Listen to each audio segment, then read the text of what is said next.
At one point in time, this man was very much on the top of the drill scene and very much had the potential to skyrocket in the hip-hop industry. A young kid with a chip on his shoulder, with crazy wordplay, and an innate energy and persona that can only be found in Brownsville, Brooklyn. But his ability to not be able to maintain relationships in the industry and being in and out of jail for most of his young adulthood have somewhat halted his growth. Today, OMB JD is serving a sentence due to a RICO charge. And I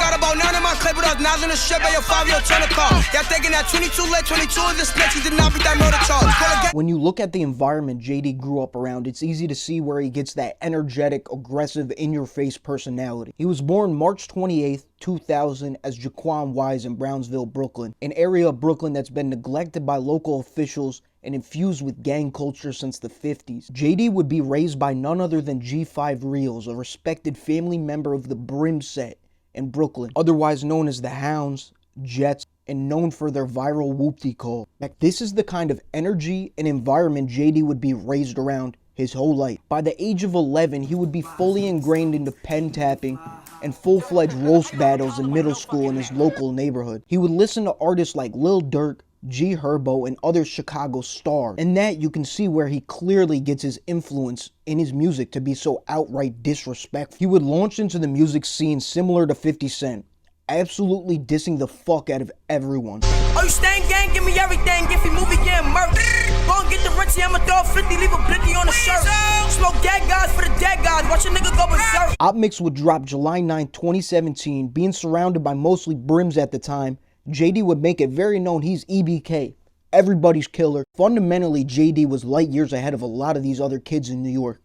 His wordplay, breath work, and vocal tone really set him apart from the rest. Not many people in the scene, even to this day, can rap or hold up with JD. And although him and D-Sav have been putting in so much work in the New York drill scene, he wouldn't really get that mainstream attention until linking with Fivio for Bliccy in a Box. Fivio, they don't know if they started, we yoga retarded, we still in that gang shit. Bliccy in a Box being hands down one of the most disrespectful, in-your-face, diss-filled tracks to release out of New York. A fully aimed diss against two Gs and the GDs of Brooklyn. Not only was it a song you couldn't play safe in a majority in New York, but it'd be the first time we see Fivio and JD link up. That's one thing we don't play, cause we your GD care if you fully your brain split. Like I was the Crips, don't chuck the bloods, we don't fuck the folks, it was more to die. This itself wasn't Fivio's first song, but it definitely was his first hit, or track in general, that went completely viral. At that time, JD and D-Sav were two of the biggest upcoming drill artists in the New York drill scene. In a sense, they were helping Fivio out doing a track with him. To me, and a lot of other drill listeners at the time,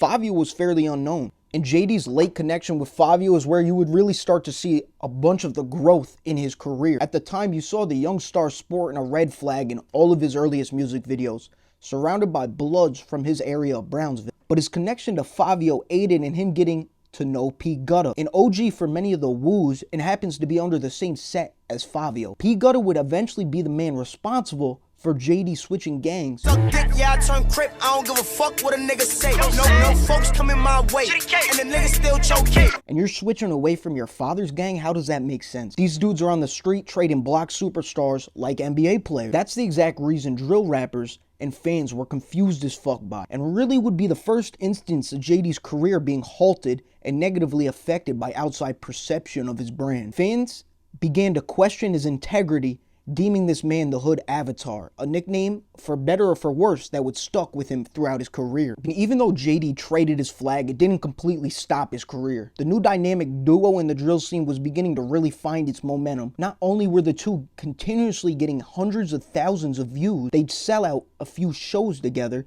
and even began to receive offers from various music labels throughout the music industry. Most infamously linking up with Mase, who gave both Fivio and JD $5K each in 2018 and helped initiate Fivio's deal later down the road. JD met Mase June 9th, 2018, but would get locked up later that month, June 29th, until October 11th. Through that entire time period, until JD was home in May of 2019, he had not heard a single word from Mase. And this is where JD starts to question Mase and the entire relationship as a whole. But after getting released, Mase would reach out to JD that May of 2019, where Mase would help bring JD and Fivio to Columbia Records and help initiate a record deal. The deal was offered to JD as well, but he decided to decline because the offer wasn't putting him as the primary focus as an artist. The deal that was offered was a $1.8 million deal in which Mase allowed to recoup $800K from Fivio and JD. Fivio accepted, JD did not. This is important to note because shortly after the label meeting, JD would be locked up yet again, this time for 8 months, with a bond that he could not pay. So had taken that record deal, he'd be a walking free man. Under this specific indictment were allegations of rape and sexual assault of a minor, in which we'll dive fully into later in the video. While JD is away, Fivio is starting the beginning of his record deal, with one of the first few songs released through the label being Big Drip. The viral smash hit across all platforms achieved over 84 million streams to this day, and was the start of the New York drill artist's big break into the mainstream spotlight. So while JD is away, one of his closest peers in the industry, part of his dynamic duo, is getting the biggest amount of attention either of them has ever received. JD's bail was held for $2 million. In the state of New York, you're allowed to put down a percentage of your bail to get out. This is called a bond. Minimum of 10% is allowed, making the bail needed around $200 to $250K. So JD's been in there for 8 months at this point. In the past 2 years, he spent more time inside of jail than he has outside of jail making music. So his good buddy Fivio is obviously on fire at the time, has the big smash hit Big Drip, coming off the record deal, he's got a couple mil in the pocket. So it'd eventually be Fivio that came up with the funds to get him bailed out of jail. But as you guys can guess, this modern New York dynamic duo's relationship does not last forever, and good things must come to an end. And although Fivio would bail JD out of jail and put him in a position to be around big rappers such as King Von, JD would take to IG Live in attempts to air out Fivio. Because niggas don't want to fight. In real life, nobody wants to fight me. Works for my dad. It's JD, of course, but it's so many niggas that do this. It's so many niggas that do this. Like, if this is coming a recurring thing, like this shit is happening too much now. Like, if it's a cool thing to just go around, nigga, be cool, smack a nigga face, and then go on an incident and go ranting, and ultimately ending in diss tracks airing out their grievances. I hope a lot of niggas get sanctioned. Man, a lot of niggas turn crib. You say you ain't my son, then you lying on my dick. I'm the reason you win. Don't forget time, make sure he's taking them trips. And yeah, suck my dick.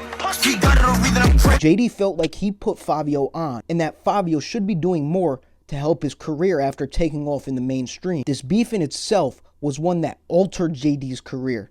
It made him look more spiteful than anything.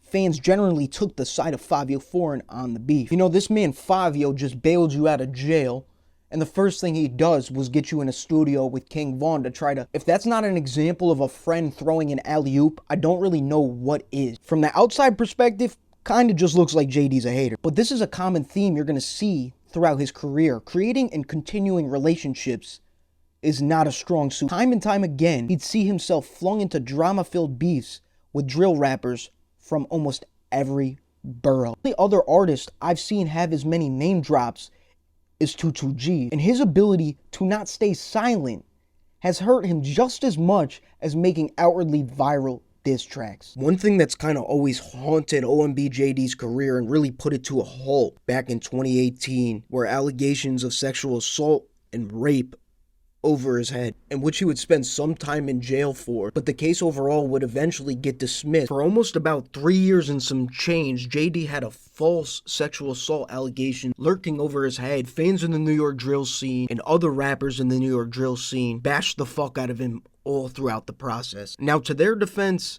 rightfully so, because at the time the charges looked ridiculous, and if he was found guilty, definitely would have been a piece of shit. I have empathy for JD in this case because all of these allegations were false, because the dates the victim gave that the event occurred, JD actually happened to be in jail at the time. It'd be quite literally impossible for him to be found guilty in that case. And these allegations in general were being clowned over his name and halted a lot of people from working with him, from music labels to artists. Around 2017, 2018, JD would find himself in a position to be able to work with one of the most polarizing figures in the modern age of hip-hop. That man going by the name of Tekashi 6ix9ine. Aside from Pop Smoke, you could argue he was the most viral and biggest artist to come out of New York in the past 10 to 20 years. At the time, 6ix9ine would be running with Treyway, finding himself connecting with other street rappers in the industry. JD and his clique being one of the crowds cool with Shotty at that time. 6ix9ine not actually being fully ingrained into the raw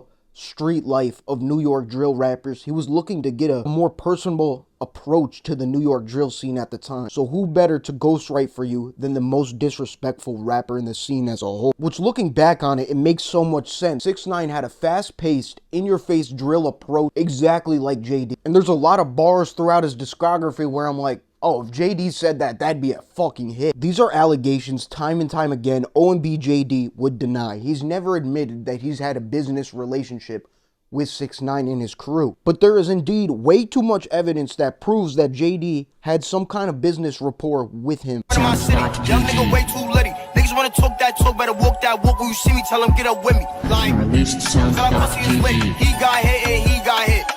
Nobody never did shit, I ain't worried about you. Bitch, oh yeah, I'm out, bitch. Casamigos, dollars, walking, bitch, we bout to fuck some shit. La la la la, fucking shit, we fucking shit. Niggas know me, I'ma pop my shit with sweetie, swapping sticks. What? What you wanna do like what? Who you gonna shoot like what?